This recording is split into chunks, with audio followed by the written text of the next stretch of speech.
Hello, chào các bạn. Tôi là Diêm Nguyễn. Chúng ta lại gặp nhau trong chương trình thiết kế web với Dreamweaver CS4.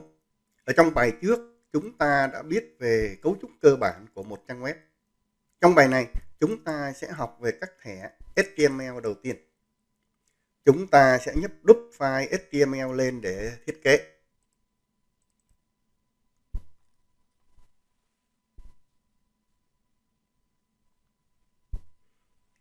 Ở bài trước, chúng ta đã có một đoạn văn bản ở trong cặp thẻ body. Chúng ta sẽ xóa đoạn văn bản này đi. Chúng ta sẽ xóa đoạn văn bản này đi.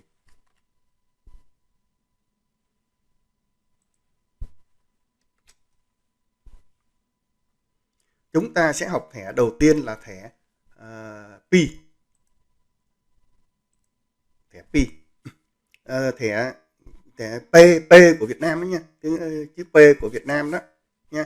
Xin lỗi các bạn một chút xíu nha. Tôi hiện sống ở Mỹ nên nhiều khi theo nó là cái phản xạ tự nhiên đó. Khi tôi nhìn thấy cái tự P tôi đọc là P nha. Nên các bạn thông cảm cho tôi một chút xíu nha. Nhưng mà các bạn không sợ bị lầm lẫn đâu, bởi vì tôi có ghi chữ P lên màn hình mà. Lâu dần có lẽ các bạn cũng sẽ quen với cách phát âm của tôi nha. Nào, thẻ P là thẻ để xuất ra một đoạn văn bản. Nó là viết tắt của paragraph. Ở bài trước, chúng ta đã biết nội dung của một trang web được thiết kế ở trong cặp thẻ body. Chúng ta sẽ để trỏ chuột ở trong cặp thẻ body. Đây, thẻ body và thẻ search body. Chúng ta sẽ để trỏ chuột nằm trong cặp thẻ này. Rồi, bây giờ để lấy ra một thẻ, chúng ta sẽ giữ phím Shift và gõ vào dấu móc nhọn. Giữ phím Shift và gõ vào dấu móc nhọn.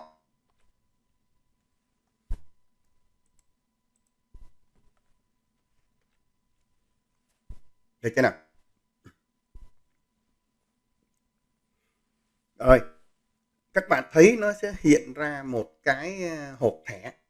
Chúng ta sẽ gõ vào P. Gõ vào P. Hộp code hin. Hộp code hin sẽ nhảy tới thẻ P. Nếu muốn lấy thẻ này ra, chúng ta sẽ nhấn Enter. Các bạn thấy vệt xanh đang ở chỗ thẻ P không ạ? Đây, thẻ P. Rồi, chúng ta nhấn Enter để chấp nhận lấy cặp thẻ này ra. Enter. Rồi, chúng ta giữ Shift và đóng móc nhọn lại. Rồi, đây là cặp thẻ mở. Đây là thẻ mở P. Chúng ta sẽ phải có thẻ đóng suyệt P nữa. Chúng ta sẽ lấy thẻ đóng suyệt P ra bằng cách giữ Shift, gõ dấu móc nhọn. Chúng ta gõ tiếp, giữ dấu suyệt. Rồi, các bạn thấy khi gõ suyệt là Dreamweaver sẽ tự động phát sinh cho chúng ta thẻ đóng suyệt P. Chúng ta đã có cặp thẻ P và suyệt P. Được chưa nào? Rồi, một đoạn văn bản sẽ được nằm trong cặp thẻ suyệt P này, nên tôi sẽ để trỏ chuột ở giữa hai thẻ này. Được chưa nào? Rồi, nếu muốn xuất ra một đoạn văn bản nha, thì chúng ta phải để trỏ chuột ở trong cặp thẻ P và suyệt P này. Rồi, thí dụ là tôi đã có sẵn một đoạn văn bản rồi nha. Hoặc là các bạn cũng có thể copy một đoạn văn bản nào đó để thực hành. Nhưng mà chỉ xin lưu ý là đoạn văn bản này phải là chưa có được định dạng nha. Nhớ là phải chưa được định dạng. Ở đây tôi đã có chuẩn bị sẵn một đoạn văn bản rồi để làm thí dụ cho nhanh nha. Rồi, ví dụ đây tôi có một đoạn văn bản này. Tôi copy đoạn văn bản này.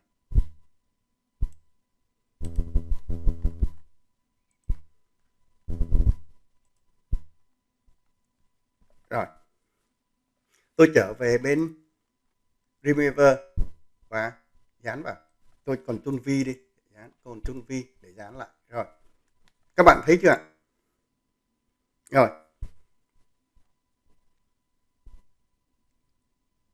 các bạn thấy đây là thẻ P để bắt đầu đoạn văn bản và thẻ suyệt P để kết thúc đoạn văn bản. Rồi, chúng ta sẽ nhấp chuột vào bên design để coi kết quả nha. Chúng ta sẽ nhấp chuột vào bên design. tôi cho thu hẹp cái này lại cho các bạn dễ nhìn. Rồi, nhấp chuột vào bên design. Các bạn thấy bên design đã xuất hiện được đoạn văn bản đó.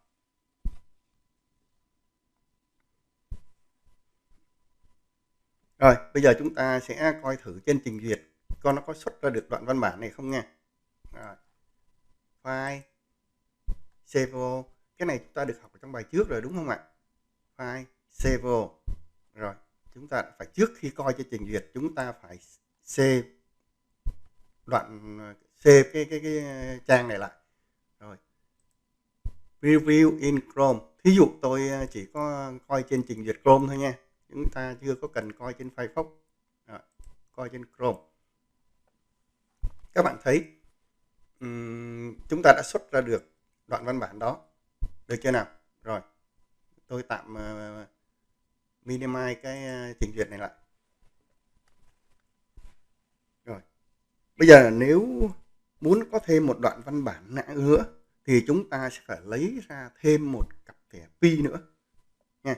Bây giờ tôi lấy ra thêm một cặp thẻ pi nữa. Ví dụ, rồi, tôi xuống hàng để lấy ra một cặp thẻ pi nữa.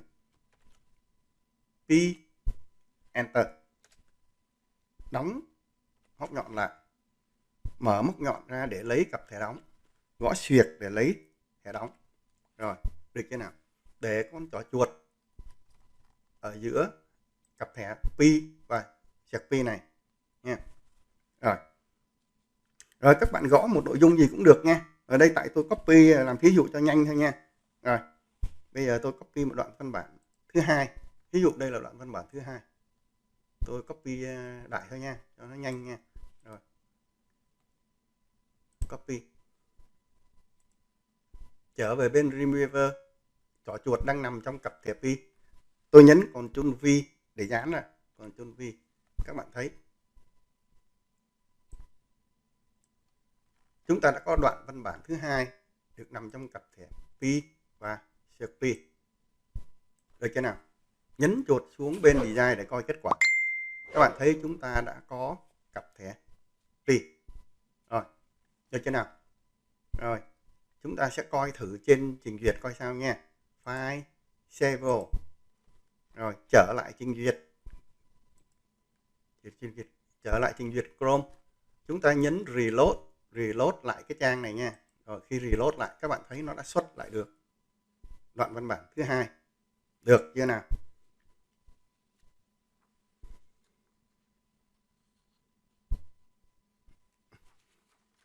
Rồi, một đoạn văn bản thì sẽ cần phải được canh lề đúng không nào? Cho nên thẻ pi cũng sẽ có cái thuộc tính align để canh lề cho một đoạn văn bản. Cũng giống như là trong WinWord một đoạn văn bản cũng có các thuộc tính canh lề như là canh lề trái này, canh lề phải, canh lề giữa, canh đều hai bên. Mặc định là nếu mà không thuộc tính thì văn bản sẽ được canh lề trái. Các bạn thấy là mặc định là văn bản sẽ được canh lề trái hết. Được chưa? Rồi.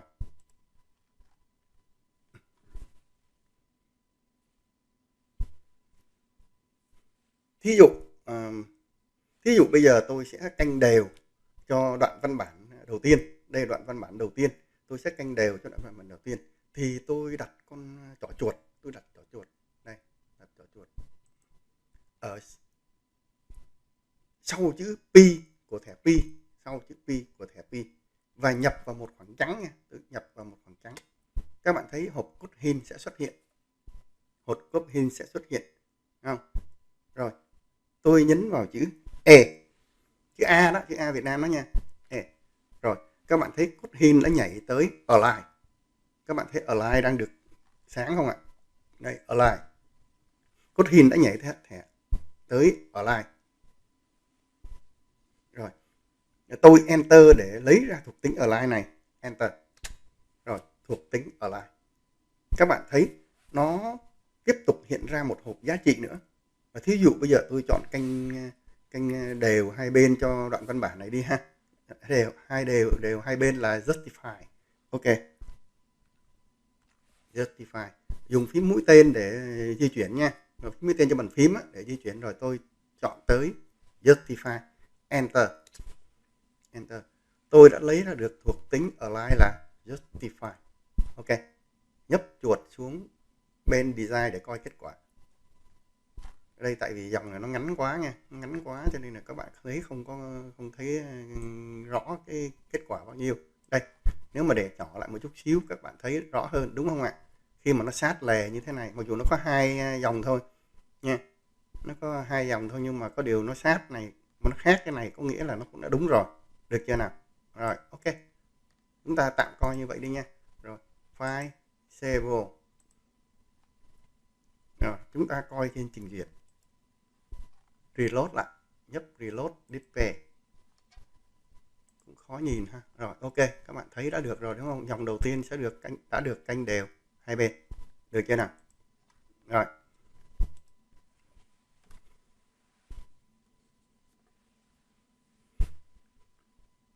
Rồi chúng ta sẽ làm thí dụ như trên để mà canh lề trái cho đoạn văn bản thứ hai nha. Canh lề trái thì mặc định nó canh lề trái rồi đúng không ạ? Bây giờ chúng ta canh lề phải coi sao nha. Chúng ta canh lề phải. Thí dụ đây là đoạn văn bản thứ hai. Rồi, để trỏ chuột ngay sau chữ P, gõ khoảng trắng, hộp code hin đã hiện ra.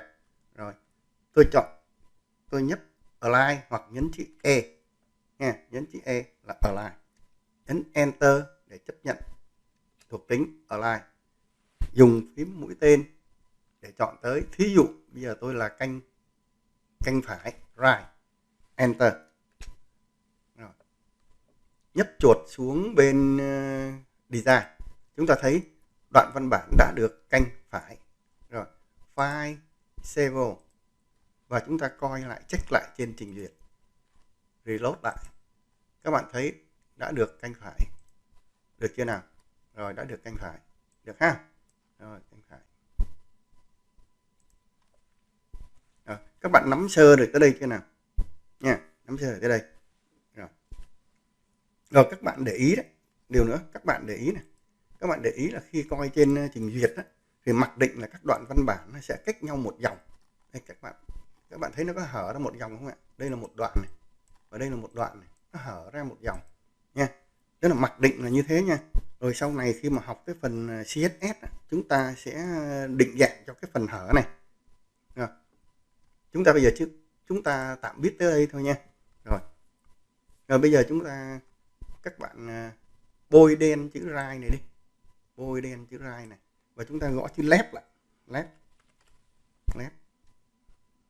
Enter. Không có enter. Left. Chúng ta nhấp sang design. Các bạn thấy nó đã canh trái lại. Bây giờ nhiều khi đó có nhiều bạn không có quen gõ tiếng Anh á, các bạn muốn xuất hiện lại hộp hin nha, thì các bạn để điểm chèn ở đằng trước của cái móc nhọn này, các bạn xóa lùi tới dấu bằng.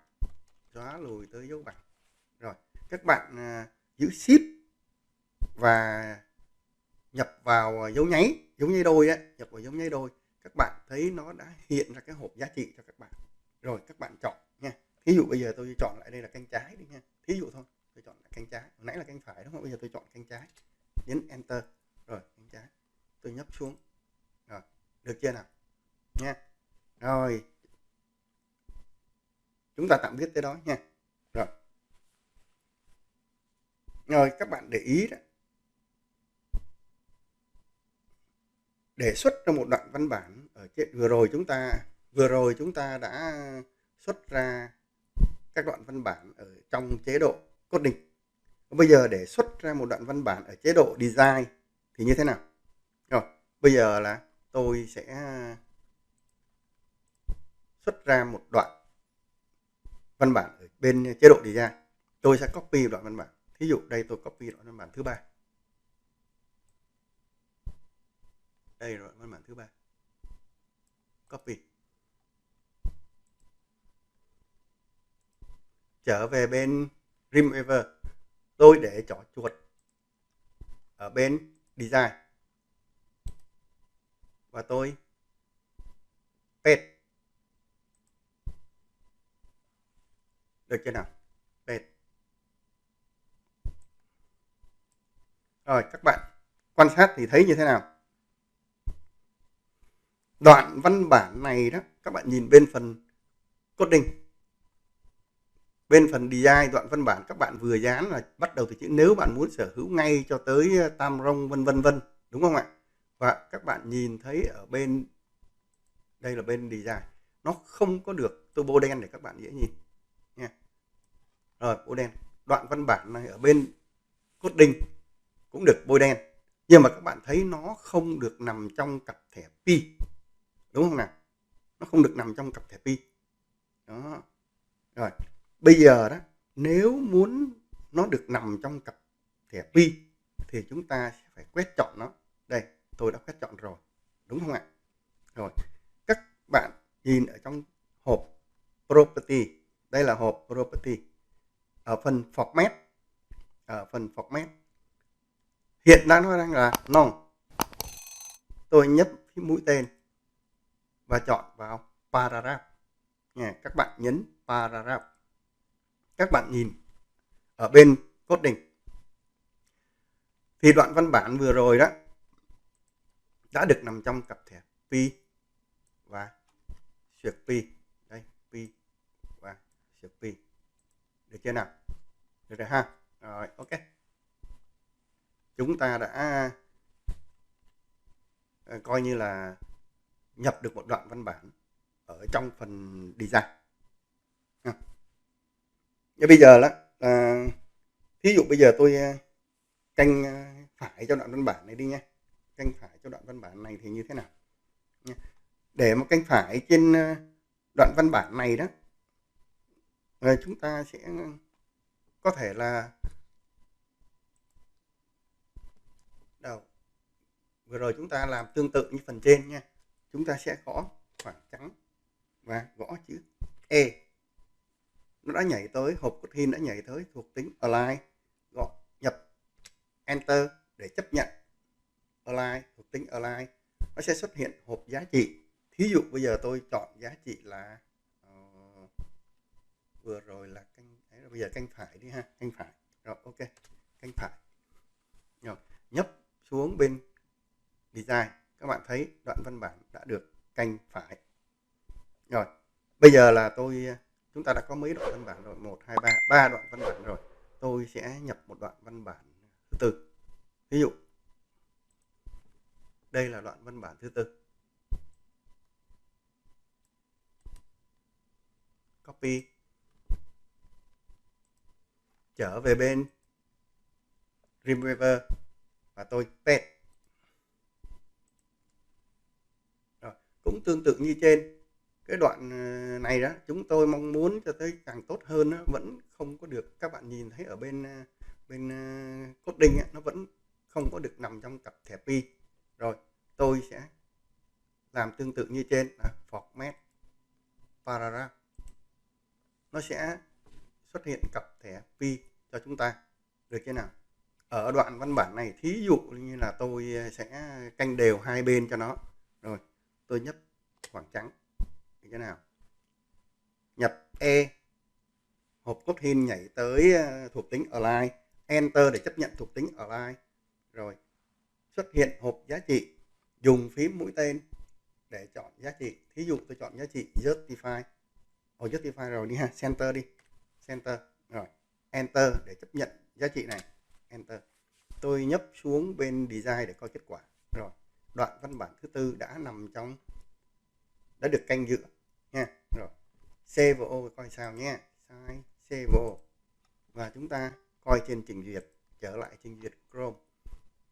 Rồi nhấn reload lại để coi kết quả nha. Nhấn reload lại, chúng ta đã có được đủ 4 đoạn văn bản.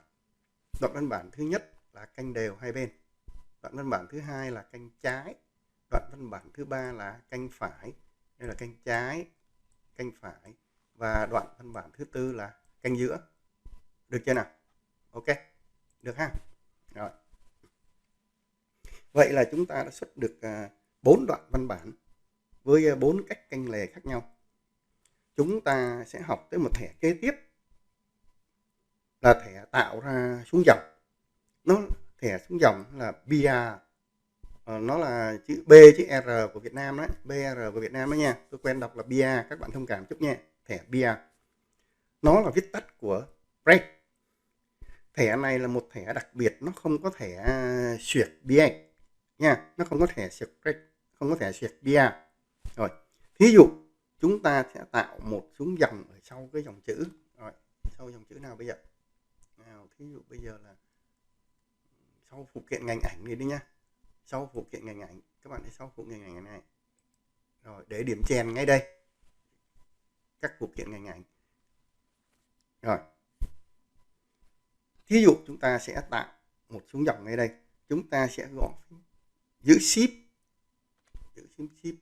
và gõ móc nhọn. Rồi, chúng ta gõ chữ B. Rồi, hộp cốt hin vẫn chưa nhảy tới thẻ BA cho chúng ta mà nó nhảy tới thẻ B, đúng không ạ? Thẻ bôn đó là không đúng nha. Rồi, chúng ta chưa tới thẻ BA, chúng ta sẽ gõ tiếp chữ A. Rồi, nó đã nhảy tới thẻ BA cho chúng ta. Rồi, tôi nhấn Enter để chấp nhận thẻ này. Rồi, và tôi nhấn giữ Shift đóng dấu móc lại. Chúng ta đã có được thẻ break. Các bạn lưu ý nó không có thẻ break nha. Rồi bây giờ tôi nhấp xuống bên design để coi kết quả. Các bạn thấy bên design sau dòng phụ kiện ngành ảnh này thì nó đã xuống dòng. Rồi, file, save, và tôi coi thử trên trình duyệt coi nó có đúng không nha. Rồi, reload lại. Các bạn thấy đã đúng. Sau phụ kiện ngành ảnh đã được xuống dòng. Được chưa nào? Rồi. Rồi bây giờ như vậy đó là khi mà chúng ta muốn xuống dòng ở chỗ nào đó thì chúng ta sẽ đặt thẻ break ở ngay đó. Thí dụ bây giờ tôi muốn xuống dòng ở chỗ máy ảnh cao cấp này đi ha. Rồi tôi để điểm chèn ngay cái chỗ mà máy ảnh cao cấp này. Rồi, tôi tương tự như trên, giữ shift gõ dấu móc nhọn, rồi gõ B, gõ A, đã nhảy tới thẻ hộp cốt hin, đã nhảy tới thẻ BIA, nhấn Enter để chấp nhận thẻ này và đóng móc nhọn lại. Chúng ta đã có một thẻ BIA mới. Rồi, nhấp bên design để coi kết quả. Chúng ta thấy sau máy ảnh cao cấp đã xuống hàng. Được chưa nào? File, save và coi trên trình duyệt để coi có đúng hay không nha. Thì load lại, các bạn thấy đúng nha. Sau dòng máy ảnh cao cấp đã được xuống hàng. Rồi, được chưa nào? Ok, coi như chúng ta đã biết được thẻ BIA. Còn bây giờ đó là vừa rồi chúng ta xuống hàng ở bên coding. Còn để ở bên design thì như thế nào? Ở bên design đó thì chúng ta, thí dụ bây giờ tôi muốn xuống hàng ở ngay đây đi nha. Ở bên tôi muốn xuống hàng ở ngay chỗ kỹ thuật số này đi, tôi để điểm chèn ngay đây nha. Tôi để điểm chèn ngay sau cái máy ảnh cơ kỹ thuật số. Điểm chèn đang ở đây. Để xuống hàng ở bên design, chúng ta sẽ dùng Shift và Enter để xuống dòng nha. Và bây giờ tôi giữ Shift và tôi gõ Enter cho các bạn coi. Shift, Enter. Các bạn thấy nó được xuống dòng. Và ở bên coding, đây là bên coding. Bên coding cũng đã xuất hiện thẻ BIA cho tôi. Được chưa nào? Rồi, tức là ở bên design thì chúng ta dùng Shift Enter để xuống dòng. Đó. Mặc định là khi chúng ta xuống dòng thì văn bản nó vẫn nằm trong một đoạn. Các bạn để ý điều này, khi chúng ta mà thạo thẻ BIA để xuống dòng thì văn bản nó không bị hở ra một dòng nào nha. Còn ở trong thẻ P thì khoảng hở của nó sẽ là một dòng. Bây giờ tôi lưu lại file, save. Rồi, các bạn coi lại trên trình duyệt các bạn sẽ thấy nha, reload lại. Các bạn thấy các đoạn mà mình xuống dòng, ví dụ như là phụ kiện ngành ảnh này, cho tới cái dòng sau nó không bị hở ra nha, nó không bị hở ra. Máy ảnh cơ kỹ thuật số cũng vậy, nó không có bị hở ra nha. Nhưng mà ở thẻ Pi nó bị hở. Đây thẻ Pi ngay đây nha. Thẻ Pi từ đây nó bị hở ra một dòng, đúng không ạ? Từ đây đến đây nó bị hở ra một dòng, từ đây đến đây nó cũng bị hở ra một dòng nha. Được chưa? Tức là khác biệt của thẻ Pi và thẻ Pi là như vậy. BIA đó, thẻ BIA để xuống dòng là như vậy nha. Rồi, bây giờ đó chúng ta như vậy là chúng ta đã được học về thẻ Pi là để xuất ra một đoạn văn bản. Chúng ta cũng đã biết về thuộc tính align của y, và các giá trị canh lề là canh lề trái, canh lề phải, canh đều hai bên và canh nhựa. Chúng ta cũng đã biết cách để tạo xuống dòng bên trong một đoạn văn bản. Trong một đoạn văn bản thì có thể có những từ hay những cụm từ cần được chú ý đặc biệt. Do đó, cái thẻ kế tiếp mà chúng ta học sẽ là thẻ làm đậm một đoạn văn bản. Đó là thẻ B và thẻ xuyệt B. Chữ B của Việt Nam đó nha. Thẻ B và thẻ xuyệt B. Nó là viết tắt của bold. Thẻ này sẽ làm đậm văn bản bên trong cặp thẻ này. Chúng ta cũng có thể dùng một cặp thẻ tương tự như là thẻ B, đó là thẻ strong và xuyệt strong, để thay cho cặp thẻ B và thẻ sạc B. Hai thẻ này là có công dụng như nhau nha, các bạn dùng thẻ nào cũng được. Thí dụ bây giờ tôi muốn cái cụm từ, để coi cụm từ nào, máy ảnh tốt giá rẻ đây đi ha. Này, cụm từ này, máy ảnh tốt giá rẻ.com. Tôi muốn cái cụm từ này sẽ đậm lên. Chúng ta sẽ, bây giờ tôi sẽ làm ở bên coding trước nha. Tôi sẽ để thẻ, tôi sẽ để điểm chèn ở ngay đầu, ngay sát đầu của cái cụm từ máy ảnh tốt.com. Rồi, tôi lấy thẻ B ra bằng cách thẻ B đó, lấy thẻ B ra bằng cách gõ dấu móc nhọn, nhấn B. Các bạn thấy nó đã nhảy tới được thẻ B. Enter để chấp nhận thẻ này. Được chưa nào? Tôi đóng móc nhọn lại, tôi đã có được thẻ B. Đây, thẻ B là thẻ cần phải có thẻ đóng. Bây giờ thí dụ như các bạn quên đóng thẻ đóng thì sao nào nha. Tôi nói thí dụ bây giờ quên nha, tức là bây giờ nó sai cú pháp đó, nó sai cú pháp. Các bạn nhấp thử sang bên design coi kết quả như nào nha. Sang bên design các bạn thấy không có gì thay đổi cả. Máy ảnh tốt.com vẫn không có gì thay đổi, được chưa nào? Nhưng mà bây giờ các bạn save lại nha. Ở nhiều cái, đây là tôi đang xài Win 10 thành thử nó không báo lỗi nha. Nhưng mà nếu mà các bạn xài nhiều cái Win khác, nó có thể báo lỗi ngay từ đây luôn. Báo lỗi là ngay bên property này, ngay hộp property này, nó sẽ để cái dấu hỏi ở ngay chỗ HTML này nha. Tức là nó không hiểu gì hết và nó sẽ có cái màu vàng ở đây, tức là nó đã báo lỗi rồi. Ở đây nó không báo lỗi nhưng mà các bạn làm lỗi rồi, cái đó mới là cái phiền đó, bởi vì các bạn không biết lỗi ở đâu nha. Bây giờ thí dụ bây giờ các bạn save lại, tôi save lại, tôi save vô lại và tôi coi trên trình duyệt thì kết quả nó như thế nào. Rồi tôi reload lại, các bạn thấy không, toàn bộ văn bản là bị làm đậm hết, tại vì nó không có thể đóng, nó không hiểu đóng ở chỗ nào, mặc dù nó không báo lỗi nha. Có nhiều bạn nó sẽ báo lỗi tùy cái hệ điều hành các bạn sử dụng và tùy cái firmware các bạn sử dụng nha. Đây, nhưng mà đây nó không báo lỗi mà cái phiền các bạn không biết hư ở đâu. Đó là lý do tại sao các bạn thấy cứ làm xong một việc tôi lại save lại và lại coi lại trên trình duyệt, bởi vì nếu sai chúng ta biết sai ngay từ đâu để chúng ta sửa nha. Ví dụ bây giờ tôi sai ngay từ đây, tôi biết và tôi sửa ngay từ đây, chứ không đợi tôi làm cả ngày tôi mới biết, tôi mới thấy nó sai, tôi không biết nó sai từ đâu hết. Các bạn cũng lưu ý cái điều đó nha. Rồi bây giờ tôi biết nó sai ngay từ thẻ B này, tôi sai, tôi kiếm coi nó sai ở cái gì nhé. Bây giờ tôi sẽ kiếm coi nó sai ở cái gì, thì tôi biết rằng cái căn bản của nó thẻ B là phải có thẻ đóng, đúng không ạ? Ta học rồi, chứ chúng ta chưa có thẻ đóng. Rồi bây giờ chúng ta sẽ đóng tại đây. Thí dụ bây giờ tôi đang máy ảnh tốt.com, tôi để điểm chèn ngay sau sát vào .com, tôi gõ dấu móc và tôi gõ xuyệt. Các bạn thấy Remover tự phát sinh cho chúng ta thẻ xuyệt B là thẻ đóng nha. Rồi bây giờ tôi save lại coi sao.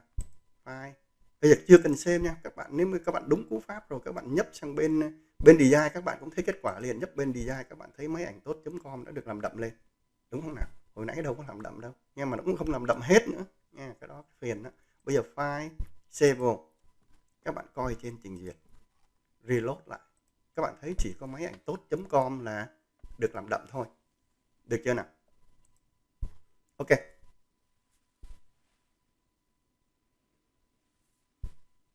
Rồi bây giờ vừa rồi chúng ta đã làm đậm ở chế độ coding. Các bạn có thắc mắc gì không ạ? Nếu các bạn không thắc mắc gì đó thì chúng ta sẽ sang phần làm đậm ở bên design nha. Làm đậm ở bên design này thì như thế nào nha. Bây giờ thí dụ bên design muốn làm đậm cụm từ nào thì chúng ta sẽ quét chọn cụm từ đó nha. Thí dụ bây giờ tôi quét chọn cụm từ phụ kiện ngành ảnh ở bên design, phụ kiện ngành ảnh.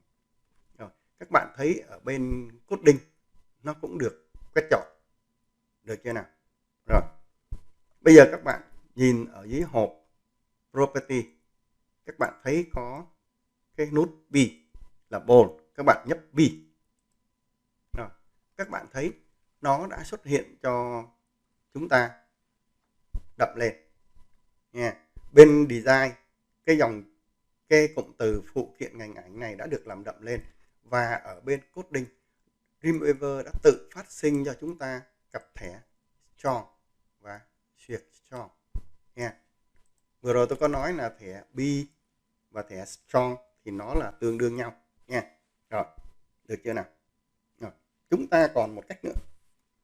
Nói đúng là còn nhiều cách lắm để làm đậm lắm. Thí dụ vừa rồi tôi làm đậm bằng ở chỗ hộp property đúng không ạ?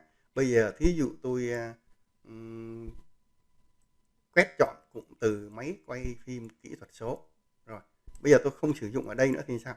Rồi, tôi có thể sử dụng ở trên menu format, style và bold, được chưa nào?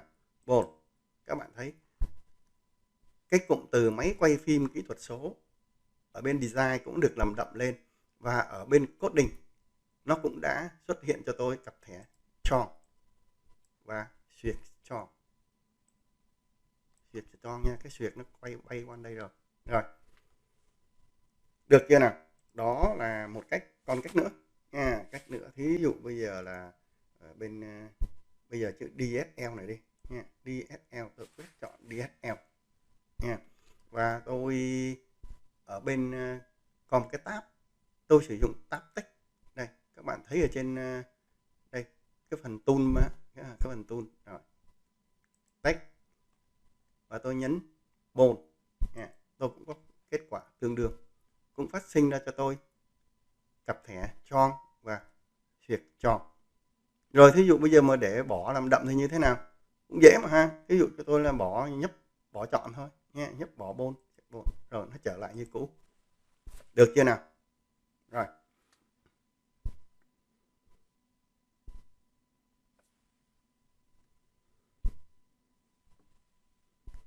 Rồi bây giờ đó rồi chúng ta sẽ file save coi trên trình duyệt coi như thế nào, reload lại. Các bạn thấy chúng ta đã làm đúng ha. Máy ảnh phim kỹ thuật số cũng được làm đậm, phụ kiện ngành ảnh cũng đã được làm đậm. Rồi, được chưa nào? Ok. Rồi, đó là những cụm từ chúng ta đã làm đậm lên. Chúng ta sẽ học sang một thẻ khác, đó là thẻ làm nghiêng văn bản, đó là cặp thẻ I và sec I. Y đó, chữ Y Việt Nam đó nha. I và sec I, chữ Y Việt Nam đó. Nó là viết tắt của italic nha. Có một cặp thẻ nữa nó cũng công dụng tương đương như là cặp thẻ I, đó là cặp thẻ EM. EM tức là chữ E với chữ M của Việt Nam mình đó nha. Thế nó là thẻ EM và duyệt EM. Chúng ta sẽ áp dụng thẻ làm nghiêng này như cách đã làm với lại cái thẻ làm đậm văn bản. Thí dụ bây giờ ở bên này đi ha, ở bên coding tôi sẽ cho cái dòng chữ máy ảnh dòng chữ digital này đi, dòng chữ này digital camera đây nha, tôi sẽ làm nghiêng ở đây. Rồi bây giờ thí dụ tôi sẽ dùng thẻ I ở đây. Rồi tôi giữ shift mở móc nhọn, rồi gõ chữ I, các bạn thấy nó đấy, hộp hình đã nhảy tới thẻ I cho tôi nha. Tôi enter để chấp nhận lấy thẻ này I. Ok, đóng móc nhọn lại, đây là thẻ mở I. Tôi muốn đóng từ đây nha, tôi muốn dòng chữ digital single lens reflex camera này là được làm nghiêng, cho nên là tôi sẽ đóng ngay tại đây để tôi để điểm chèn ở ngay đây. Rồi tôi sẽ mở móc nhọn, gõ xuyệt để đóng, gõ xuyệt. Dreamweaver đã tự phát sinh cho tôi thẻ xuyệt đóng xuyệt I. Được chưa nào? Rồi, nhấp xuống bên design để coi kết quả. Các bạn thấy dòng chữ, cái cụm từ digital single lens flick này đó được coi như là làm nghiêng. Được chưa nào? Rồi, thế bây giờ để làm nghiêng ở bên design thì như thế nào? Thí dụ bây giờ tôi chọn cái dòng chữ này đi. Tôi chọn cái cụm từ máy ảnh cơ kỹ thuật số này đi nha. Ở bên coding cũng đã được quét chọn. Được chưa nào? Ở bên property tôi nhấp vào italic chữ y ha, cái nút chữ y.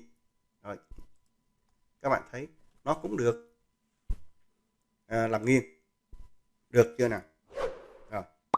Rồi bây giờ thí dụ như bây giờ vừa làm đậm vừa làm nghiêng thì sao ạ? Vừa làm đậm vừa làm nghiêng nha. Bây giờ thí dụ bây giờ tôi làm bên coding.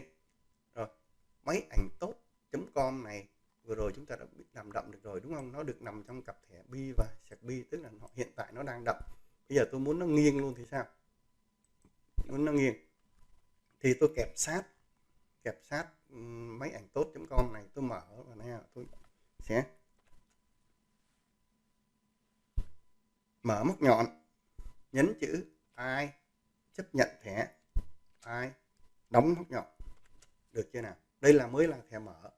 Tôi sẽ đóng ngay tại đây. Rồi,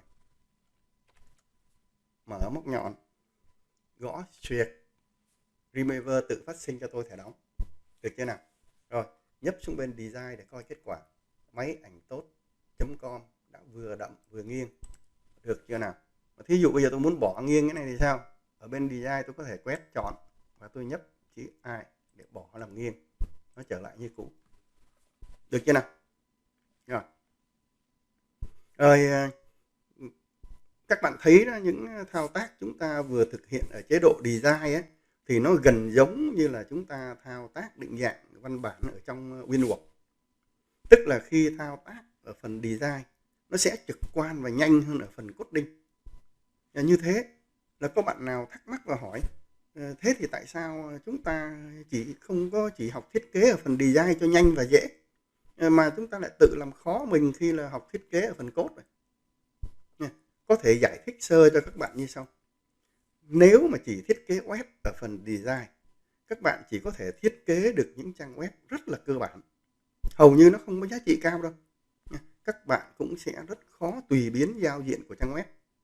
Vì muốn tùy biến giao diện, chắc chắn là các bạn phải biết sửa lại các dòng code.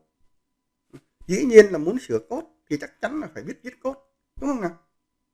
Ở học phần căn bản, chúng ta cần phải làm quen với code để sau này mới có thể hiểu code mà áp dụng hoặc sửa đổi code cho phù hợp với thiết kế của chúng ta. Nhất là sau này đó, khi mà thiết kế web đọc, hầu như chúng ta sẽ chỉ thiết kế ở phần coding. Mà các bạn thấy chúng ta đã vừa được học mấy thẻ đầu tiên của HTML, các bạn thấy code đâu có gì khó lắm đúng không? Đúng không? Nó không, đừng có ám ảnh nó về khó quá nha. Rồi chúng ta vừa học xong 3 cặp thẻ HTML đầu tiên là cặp thẻ P, cặp thẻ B và cặp thẻ I, thẻ Y Việt Nam đó nha, chữ Y Việt Nam đó. Chúng ta cũng đã học một thẻ đặc biệt là thẻ BR để tạo một xuống hàng. Chúng ta sẽ tạm ngưng phần học các thẻ HTML căn bản ở đây nha. Chúng ta sẽ học tiếp các thẻ khác ở bài sau. Nếu các bạn thấy bài chia sẻ này hữu ích, các bạn hãy like, share và subscribe nha. Các bạn cũng nhớ nhấn cái icon cái chuông để nhận được thông báo ngay khi có video mới. Cảm ơn các bạn đã chú ý theo dõi. Hẹn gặp lại các bạn ở bài sau. Bye bye.